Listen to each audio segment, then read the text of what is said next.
ಎಲ್ಲರಿಗೂ ನಮಸ್ಕಾರ. ವೆಜ್ ಗುರು ಯೂಟ್ಯೂಬ್ ಚಾನಲ್ಗೆ ಸ್ವಾಗತ. ಇವತ್ತು ಹಿಟ್ಟಿನ ಹೋಳಿಗೆ ಮತ್ತು ಮಾವಿನ ಹಣ್ಣು ಸೀಕರಣೆ ಹೇಗೆ ಮಾಡೋದು ಅಂತ ನೋಡ್ಕೊಂಬರೋಣ.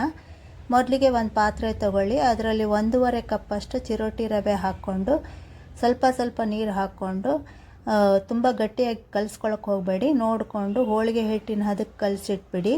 ಇವಾಗ ಇದು 20 ರಿಂದ 30 ನಿಮಿಷ ನೆನೆಯಬೇಕಾಗುತ್ತೆ. ಇದು ಎಷ್ಟು ಚೆನ್ನಾಗಿ ನೆನೆಯುತ್ತೋ ಅಷ್ಟು ಚೆನ್ನಾಗಿ ನಿಮಗೆ ಹೋಳಿಗೆಗಳು ಬರುತ್ತೆ. ಇವಾಗ ಅದನ್ನು ಚೆನ್ನಾಗಿ ಕಲಿಸ್ಕೊಂಡು ಮುಚ್ಚಳ ಮುಚ್ಚಿ ನೆನೆಯಕ್ಕೆ ಬಿಡಿ. ಇವಾಗ ಅಷ್ಟರಲ್ಲಿ ನಾವು ಮಾವಿನ ಹಣ್ಣು ಸೀಕರಣೆ ಹೇಗೆ ಮಾಡೋದು ಅಂತ ನೋಡ್ಕೊಂಬರೋಣ. ಮೊದಲಿಗೆ ಎಲ್ಲ ಮಾವಿನ ಹಣ್ಣುಗಳನ್ನು ತೊಳೆದಿಟ್ಕೊಳ್ಳಿ. ಆನಂತರ ಅದನ್ನು ಸಿಪ್ಪೆ ತೆಗೆದು ಅದನ್ನು ಕೈಯಿಂದ ಚೆನ್ನಾಗಿ ಹಿಸುಕಿದ ಮೇಲೆ ಇವಾಗ ಆ ಕಡೆ ಸ್ವಲ್ಪ ಒಂದು ಪಾತ್ರೆಗೆ ನೀರು ಹಾಕ್ಕೊಂಡು ಹಿಸುಕಿರೋದನ್ನು ಅದರಲ್ಲಿ ಹಾಕ್ಕೊಂಡು ಮತ್ತೆ ಹಿಸುಕಿಬಿಟ್ಟು ಹೀಗೆ ಎಲ್ಲ ಮಾವಿನ ಹಣ್ಣುಗಳನ್ನು ಮಾಡಿ ನಂತರ ಹಿಸುಕಿದ ನೀರನ್ನು ಇದಕ್ಕೆ ಹಾಕ್ಕೊಳ್ಳಿ. ಇದರಲ್ಲಿ ನಾನು ಬೆಲ್ಲ ಹಾಕ್ಕೊಂಡಿದ್ದೀನಿ ಮಾವಿನ ಹಣ್ಣು ಸೀಕರಣೆಗೆ. ನೀವು ಬೇಕಿದ್ರೆ ಬೆಲ್ಲ ಅಥವಾ ಸಕ್ಕರೆ ಯಾವುದಾದ್ರೂ ಹಾಕ್ಕೊಂಡು ಬೆಲ್ಲ ಹಾಕಿದ ಮೇಲೆ ಅದನ್ನು ಕೈಯಿಂದ ಚೆನ್ನಾಗಿ ಮಿಕ್ಸ್ ಮಾಡಿ ಅಂದರೆ ಮಾವಿನ ಹಣ್ಣು ಸೀಕರಣೆ ರೆಡಿ ಆಗುತ್ತೆ. ಇದು ಹೋಳಿಗೆಗೆ ಮಾವಿನ ಹಣ್ಣು ಸೀಕರಣೆ ಕಾಂಬಿನೇಷನ್ ಚೆನ್ನಾಗಿರುತ್ತೆ. ಒಂದ್ಸರಿ ಟ್ರೈ ಮಾಡಿ ನೋಡಿ. ಇವಾಗ ಹಿಟ್ಟನ್ನು ಹೇಗೆ ರೆಡಿ ಮಾಡೋದು ಅಂತ ನೋಡ್ಕೊಂಬರೋಣ. ಮೊದಲಿಗೆ ಒಂದು ಪಾತ್ರೆ ತೊಗೊಳ್ಳಿ. ಅದರಲ್ಲಿ 2 ಕಪ್ಪಷ್ಟು ನೀರು ಹಾಕಿ 2 ಕಪ್ ನೀರಿಗೆ 2 ಕಪ್ಪಷ್ಟು ಜೋಳದ ಹಿಟ್ಟು ಹಾಕ್ಕೊಳ್ಳಿ. ಸ್ವಲ್ಪ ಉಪ್ಪು ಹಾಕ್ಕೊಳ್ಳಿ.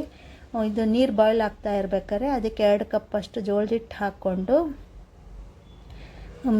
ಮಿಕ್ಸ್ ಮಾಡಿ ಮುಚ್ಚಳ ಮುಚ್ಚಿ ಒಂದು 5 ನಿಮಿಷ ಆದಮೇಲೆ ಸ್ವಲ್ಪ ತಣ್ಣೀರು ಹಾಕ್ಕೊಂಡು ಮಿಕ್ಸ್ ಮಾಡಿ ಅದನ್ನು ಚೆನ್ನಾಗಿ ನಾದ್ಕೊಂಡು ಉಂಡೆಗಳನ್ನಾಗಿ ಮಾಡಿಟ್ಕೊಂಡು ಇವಾಗ ಇಲ್ಲಿ ಚಿರೋಟಿ ರವೆ ನೆಂದಿದೆ. ಇವಾಗ ಇದಕ್ಕೆ ಸ್ವಲ್ಪ 1 ಸ್ಪೂನ್ ಎಣ್ಣೆ ಹಾಕ್ಕೊಂಡು ಅದನ್ನು ಚೆನ್ನಾಗಿ ನಾದ್ಕೊಂಡ್ಮೇಲೆ ಒಂದು ಸ್ವಲ್ಪ ಹಿಟ್ಟು ತೊಗೊಂಡು ಒಂದು ಹೋಳಿಗೆ ಶೀಟ್ ಕವರ್ ತೊಗೊಳ್ಳಿ.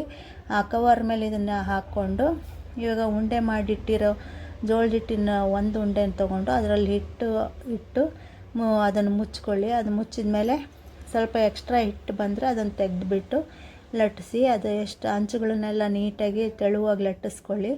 ಆ ಕಡೆ ಒಂದು ಗ್ಯಾಸ್ ಮೇಲೆ ಹಂಚನ್ನು ಬಿಸಿಗಿಟ್ಕೊಳ್ಳಿ.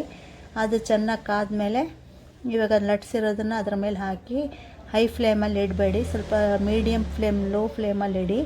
ಆವಾಗ 1-2 ಸೆಕೆಂಡ್ ಆದಮೇಲೆ ಅದನ್ನು ತಿರುಗಿ ಹಾಕಿದರೆ ಇದು ಎಣ್ಣೆನೂ ಹಾಕ್ತಿದ್ರೆ ತುಂಬಾ ಚೆನ್ನಾಗಿ ಬರುತ್ತೆ. ಇದು ಜೋಳದ ಹಿಟ್ಟಿಂದ ಮಾಡಿದ್ರಿಂದ ಬೆಳಗ್ಗೆ ಬ್ರೇಕ್ಫಾಸ್ಟಿಗೂ ಆರೋಗ್ಯವಾಗಿರುತ್ತೆ. ಇವಾಗ ಯಾರಿಗೆ ರೊಟ್ಟಿ ಮಾಡೋಕ್ಕೆ ಬರೋದಿಲ್ಲ ಈ ರೀತಿ ಮಾಡ್ಕೊಂಡು ತಿನ್ಬೋದು. ಇದು ಸೀಕರಣೆ ಜೊತೆಗೆ ತುಂಬ ಚೆನ್ನಾಗಿರುತ್ತೆ. ಇದು ಒಂದ್ಸರಿ ಟ್ರೈ ಮಾಡಿ ನೋಡಿ. ಈ ವಿಡಿಯೋ ಇಷ್ಟ ಆದರೆ ಲೈಕ್ ಮಾಡಿ, ಶೇರ್ ಮಾಡಿ, ಸಬ್ಸ್ಕ್ರೈಬ್